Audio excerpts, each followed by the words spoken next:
crazy. We've got all that coming up for you, including hockey and diving, all in the next half hour. So we're not going to keep you waiting any longer. Now, this morning at the equestrian field, two athletes were vying to be the very first Singaporean females to win an individual equestrian for gold. The last individual gold in equestrian was won by Peter Abishkanathan. That was way back in 1983 when Singapore hosted the Games. So could Janine Khoo or Catherine Chu stay on course and end this 30-year drought?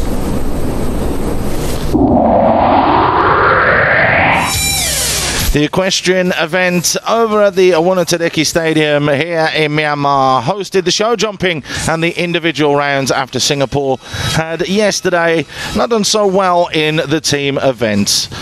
First up was Janine Khoo, who's back after serious injury, which we'll touch on a little bit later on, but a clear round from her on CP Safari, 71.44 seconds it took her to complete the course, along with 0 time faults or 0 penalties, as it were.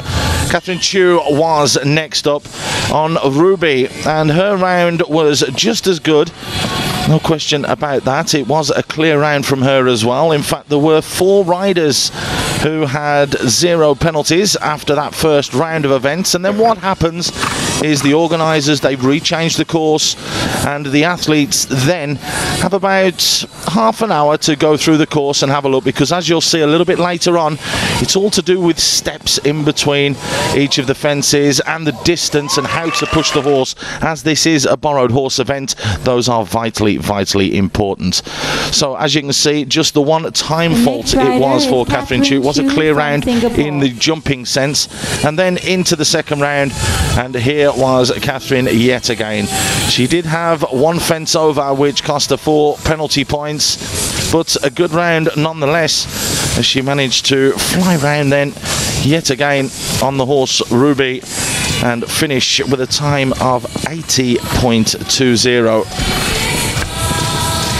We're expecting just a little bit more from Catherine, but again, as mentioned, with a borrowed horse event, it is very difficult.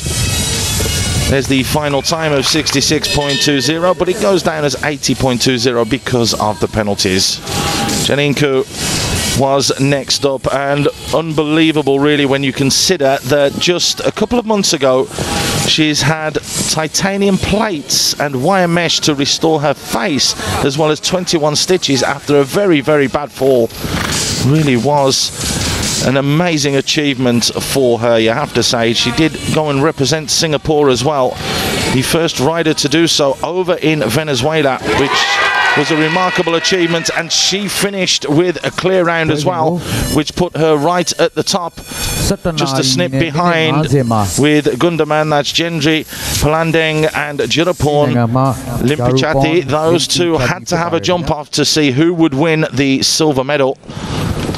As it was a good round, but again 4 penalty points for knocking over a fence for the Thai girl Jirapon.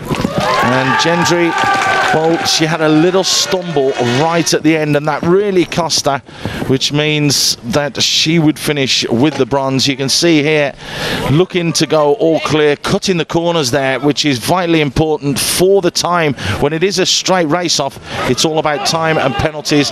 But just going into the last fence here, watch the horse. It just checks slightly. There you go. Oh, and that is what cost her the silver medal. She would take the bronze, and it would be Jirapon that took the silver. But the gold medal goes to Janine Khoo from Singapore.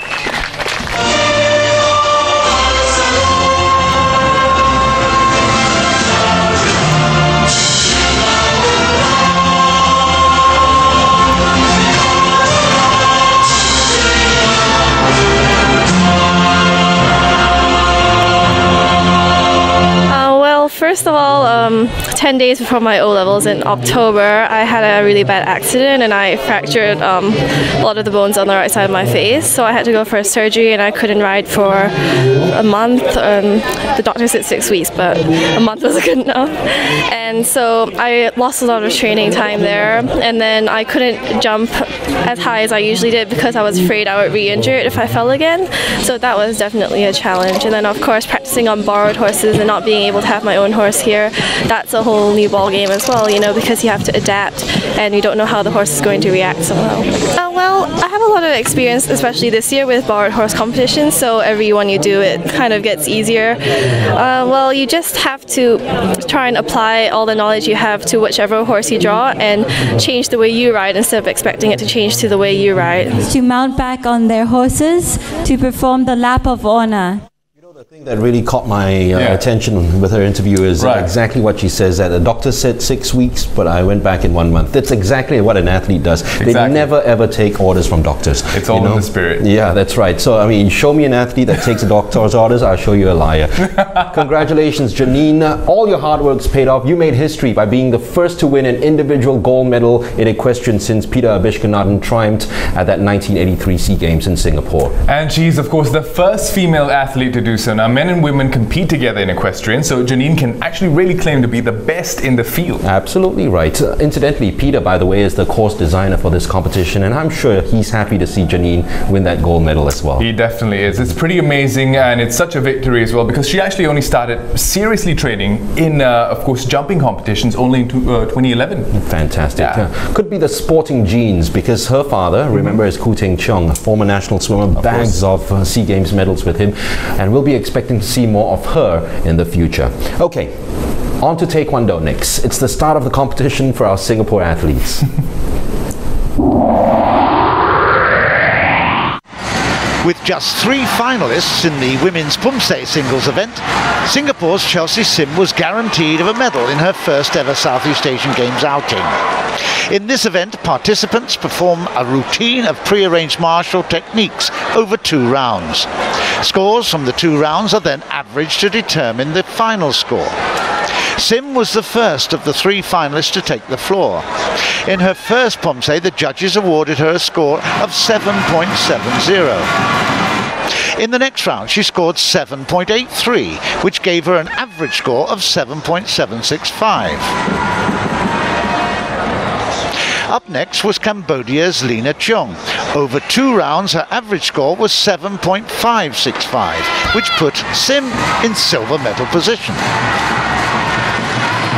If Myanmar's Yamin Kain scored anything less than 7.765, Sim would take home a memorable gold medal for Singapore. What happened next, though, made a mockery of the judging system.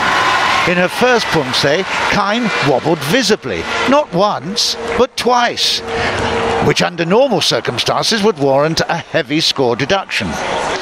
Watching from the sideline, Sim must have fancied her first ever SEA Games gold medal. But incredibly, the judges awarded Kain a score of 8.03.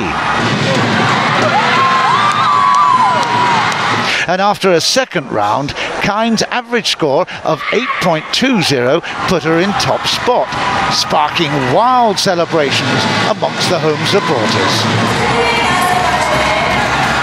I felt that I tried my best, but I didn't understand the judgment, and I was quite disappointed, but I still accept what I got with graciousness. Next year, the Federation is planning to send me overseas for training to expose me and so that I can train harder. And I'd like to thank the Federation, the coaches, all my friends and family for all their support and encouragement. In the men's event, Singapore's Kang Ruijie finished in 5th position, with Myanmar, Philippines and Vietnam taking the top 3 positions. I think I done my best, but still not good enough, because I'm competing against players that are full-time players, and I'm studying and training at the same time. In the mixed pair event, Sim and Kang finished in 7th position. And finally, in the men's 68 to 74 kg category bout, Singapore's Raja Zulfadli crashed out after being beaten by Samuel Thomas of the Philippines by a score of 14-0. You know what? I'm so impressed at how high they can kick and how flexible. I can't even touch my toes, man. Problem. Now, that was, of course, Chelsea's first time at the SEA Games, and I think it's such a shame that she lost out on the gold. But you know, Vivian and myself, we know who really won it. I mean, look, if someone can wobble and still win a gold medal, you know what I mean? It's like looking at 2 buildings and saying the one that crashed won a gold medal. You can't do that. You really can't do that. Exactly. Well done to you, Chelsea. Really, really sad for that. We're going for a break right now. We'll be back with a new national record, so stay stay with us on Today at the Games. Stop wobbling.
Welcome back. This is Today at the Games, live from Naypyidaw. Hockey and diving still to come, but first up it's over to the Winner Take D Stadium. Why not? The venue has been good to Dipna Lim Prasad, and today it was the turn of Shanti Pereira to benefit. In the heat of the 200 meters, the 17-year-old was ready to blaze the track.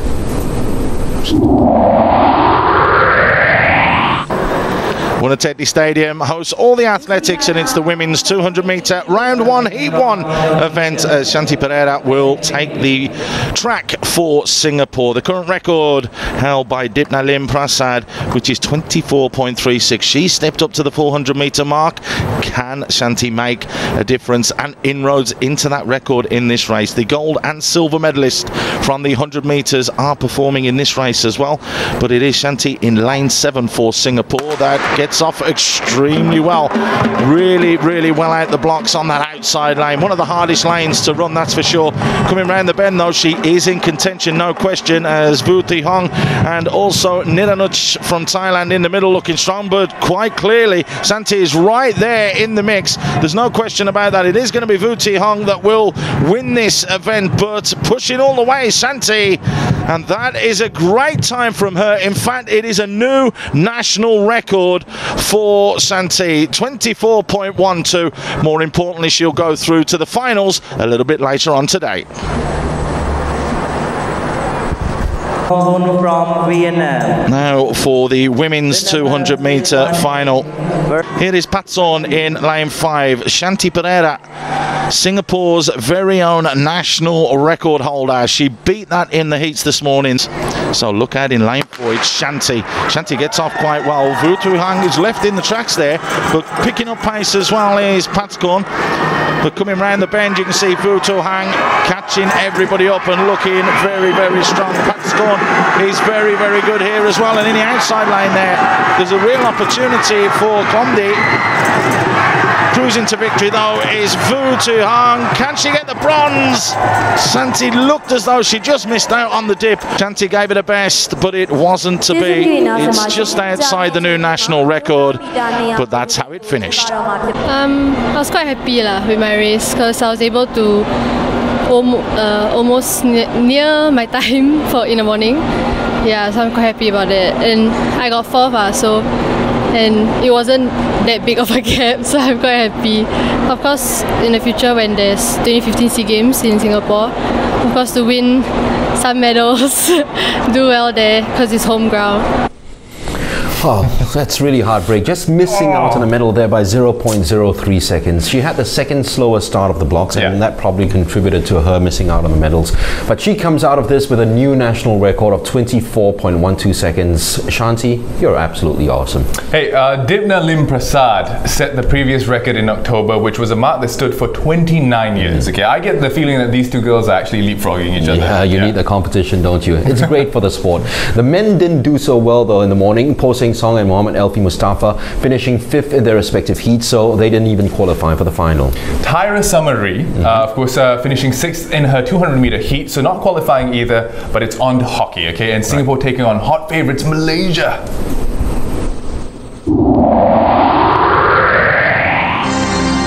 Men's hockey action at the hockey stadium down in Yangon as Singapore take on Malaysia. Malaysia highly fancied after picking up the silver medal in Guangzhou in the Asian Games, the bronze medal in the Commonwealth Games a few years ago. They are the strongest side and are unbeaten so far. So it was no surprise when Matthew opened the scoring for Malaysia 1-0, but Singapore did give a good account of themselves. However, they were on the back foot. Abdul Jalil made it 2-0. Just a few moments later, good, strong, positive run into the box. And absolutely no mistake from the striker there.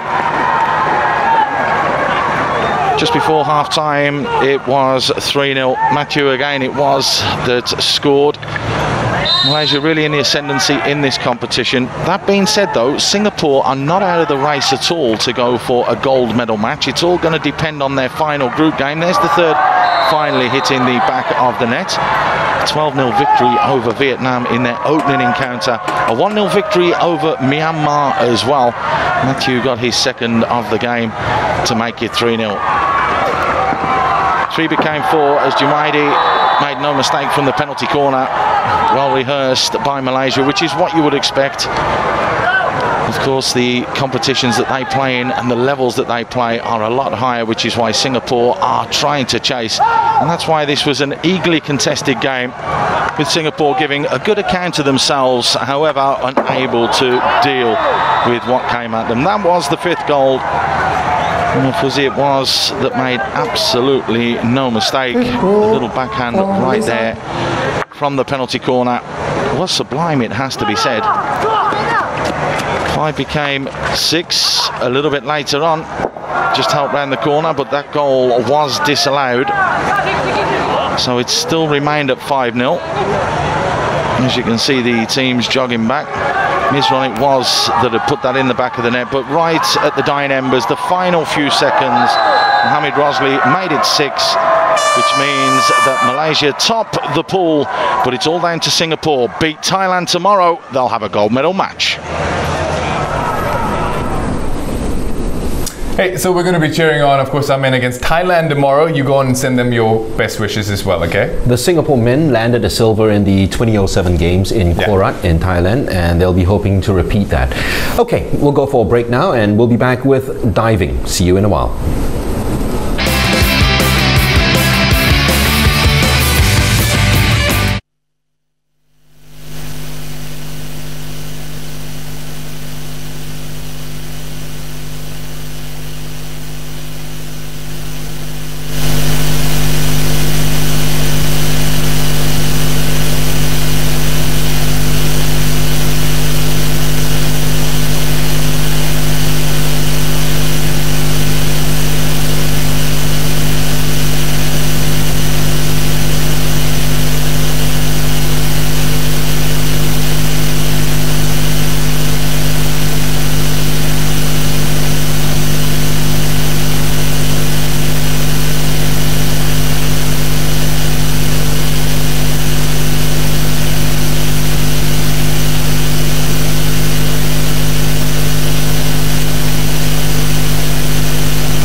This is Today at the Games. Thanks for staying with us. First day of the diving competition, and with diving one of the 30 sports confirmed for the 2015 SEA Games, this is a good test bed for our divers, isn't it? It really is. Two athletes in the women's 3-meter springboard, and we joined the action when Poomsae is ranked 3rd in the competition and going for her 4th dive.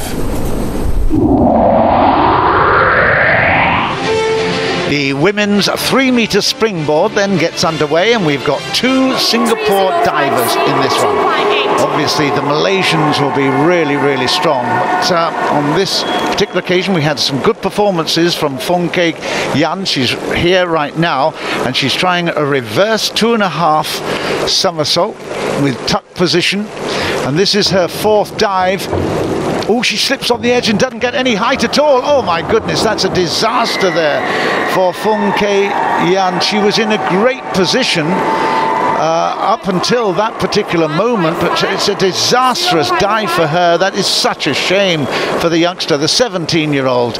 Really big shame. But now she's going to try her final dive, her fifth and final dive, but she's blown the bronze medal hope that she'd had. She was in third position. She's now back in fifth. But let's see her final dive here. And this is a back 1.5 somersault with 1.5 twists. Much, much better. Oh, and a good entry there as well. Well, that'll make her feel much better. But it's certainly been a really, really humbling experience there with that fourth dive. The fifth dive was much better, but she still stays back in fifth place overall. There you go. Her total there keeps her in fifth. Here is the other Singapore diver, 19 years old, Myra Lee. And this is her fifth dive. It's the same, back 1.5 somersault, 1.5 twists. And she'll be looking to try to improve on the Indonesian ahead of her by 7 points at the moment. And there, it's really, really good execution. Excellent work from the 19-year-old. But is it enough to take the bronze medal? She's looking anxiously, a little bit of a nod there, but what's her score? 6. 7s and 8 she needs. It's 7s and 6s she's got. 45.60. It's not enough. She will take fourth place overall. And here is the 30-year-old, the most experienced diver in the whole competition at the moment. This is Eka Indah from Indonesia. She's got the bronze medal position tied up now after that performance by Myra Lee. So pressure's off a little bit by the 30-year-old. She's got also a back 1.5 with 1.5 twists as well. There you go, exactly the same dive, a little bit short on the entry, but again, a pretty impressive dive. And although she can have fewer points for that dive than Myra Lee just before her, I think, in fact, 6.5. Unless it's no, it's not substantially less. And in fact, she takes the bronze medal, confirmed 240 points altogether. Now, first of the Malaysian divers, Yan Yi, and she puts in, wow, look at that, so much more advanced in terms of the expectation. It was a forward 2.5 somersault and 1 twist. Very, very impressive performance there. Degree of difficulty of 3.0, and that is a very, very impressive 63 points for that particular dive, 323 altogether, and that takes her into silver medal. And here is the winner at the moment, defending champion Chong Jun Hong, makes a reverse 1.5 somersault, 2.5 twists, and that's a very, very impressive dive. 2.9 degree of difficulty, and she is already expecting the gold. She's got it. It's 327.15 points altogether. Gold medal for Malaysia and silver for Malaysia as well, and that is Singapore just squeezed out of the medals in 4th and 5th position. Well, it's the men in the 3-meter springboard tomorrow, so all the best to them. But let's take a look at other Singapore results. Why not? In table tennis, the men's team beat Laos 3-0 to top their group and book a semi-final berth against Vietnam tomorrow. Women's team took on Malaysia, came up 3-1 winners, and they too face Vietnam in their semi-finals. In golf, the men's team finished 4th out of 7 nations. Jonathan Wu, the highest finisher in the individual competition, in 11th place. The women's team didn't get the feel of the Myanmar golf course and finished in last place. Amanda Tan was the highest placed Singaporean in 8th. And here's a look at the medal tally.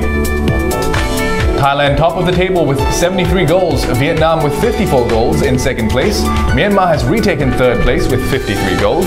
Singapore making only a slight dent in their medal store with a gold and silver to date, and at 23 golds, 22 silvers and 31 bronzes. Right, tomorrow there's coverage of the game starting at 7:30 p.m. and then the Singapore versus Thailand football semi-final. That's at 9 p.m. Oh, it's going to be electrifying and a definite crack of a match. So make sure you get in front of your screen tomorrow evening. But you know what? With the football match, that also means that there won't be today with the games. Oh, right, okay. We promise you, though, to get you updated on Team Singapore on Friday, the 20th of December. So until then, it's goodbye from Naypyidaw. I'm Mark Richmond. And we have a day off tomorrow. I'm Vivian Nair. Good night.